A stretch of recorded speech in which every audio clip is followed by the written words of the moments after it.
Saudara-saudaraku yang dikasihi dan mengasihi Tuhan kita Yesus Kristus, hari ini kita akan bersama dalam perenungan firman Tuhan berdasarkan Yohanes 12 ayat 20 sampai 36.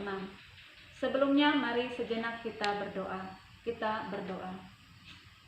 Bapa di surga yang kami puji sembah dalam nama Tuhan Yesus Kristus.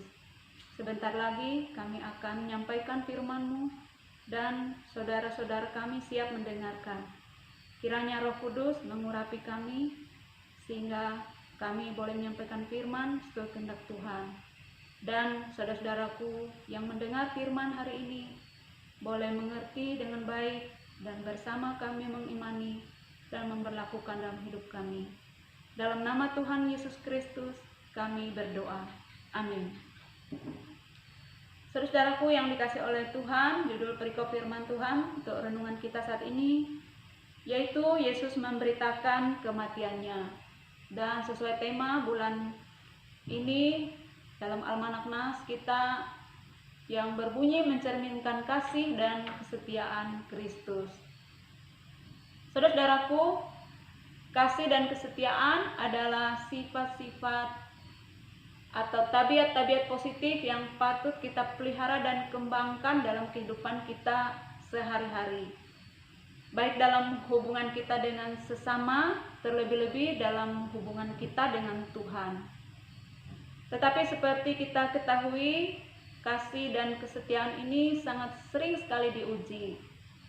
Baik itu dalam kesenangan, dalam kemakmuran, dalam kejayaan, ataupun juga di tengah penderitaan, ujian, pencobaan, penganiayaan, dan berbagai masalah kehidupan.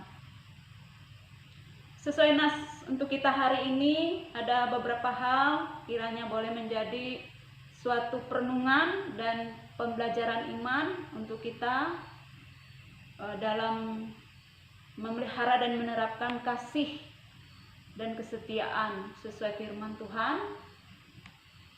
Yang pertama, apapun keadaan dunia sekarang ini, mari kita berusaha mengerti tujuan hidup kita sesungguhnya sebagai orang-orang percaya, yaitu kemuliaan kekal bersama Bapa di sorga. Tapi seperti kita ketahui juga bahwa jalan untuk itu bukanlah jalan yang mudah, melainkan jalan salib, jalan penderitaan. Namun tujuannya adalah kemuliaan dan berkenan bagi Bapa. Sekalipun harus menderita dan kehilangan nyawa. Seperti dalam ayat 25-26, firman Tuhan mengatakan, barang siapa mencintai nyawanya, ia akan kehilangan nyawanya. Tetapi barang siapa tidak mencintai nyawanya di dunia ini, ia akan memeliharanya untuk hidup yang kekal. Barang siapa melayani aku, ia harus mengikut aku, dan di mana aku berada, di situ pun pelayanku akan berada. Barang siapa melayani aku, ia akan dihormati Bapa. Kemudian yang kedua dari firman Tuhan untuk kita hari ini, penderitaan apalagi kematian adalah sesuatu yang pada dasarnya sangat kita takuti dan hindari. Namun secara hukum alam sesungguhnya kematian itu perlu bagi kehidupan selanjutnya. Sebagai contoh, pada biji-biji tanaman yang dimatikan kulit bagian luarnya yang keras untuk memunculkan inti kehidupan berikutnya. Seperti dalam ayat 24. Demikian juga kita lihat makna kematian Kristus yang tidak pernah sia-sia untuk keselamatan dunia.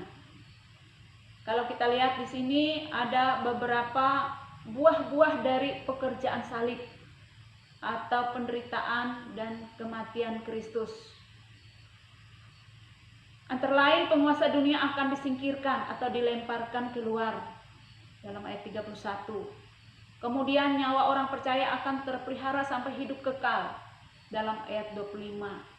Dan dihormati Bapa atau berkenan di hadapan Bapa dalam ayat 26. Kemudian jalan salib akan menjadi magnet yang menarik orang-orang kepada Kristus dan percaya kepadanya dalam ayat 32.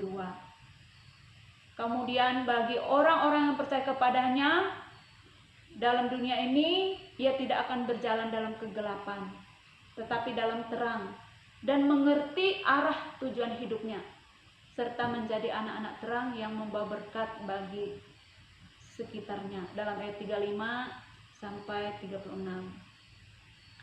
Saudara-saudaraku yang dikasih oleh Tuhan, semoga firman Tuhan kali ini dapat menjadi tuntunan dan menguatkan kita untuk tetap setia dalam Kristus dan hidup dalam kasih. Entah itu dalam kesenangan, dalam kemakmuran, atau dalam kejayaan, ataupun di tengah kesulitan, tantangan, persoalan, atau penderitaan. Karena itu berbahagia kita yang mendengar firman Tuhan, mengimani dan memberlakukan dalam hidup kita sehari-hari. Amin. Mari kita berdoa. Bapa Surgawi, dalam nama Tuhan Yesus, demikian firman-Mu sudah kami sampaikan dan dengar. Kiranya Tuhan berkenan lewat Roh-Mu yang kudus melengkapi, menyempurnakan, dan memeteraikan firman itu di dalam setiap hati kami, serta menolong kami mengerti, mengimani dalam hidup kami. Dan biarlah firman Tuhan boleh menjadi penuntun kami kepada keselamatan oleh iman, di dalam nama Tuhan Yesus Kristus. Amin.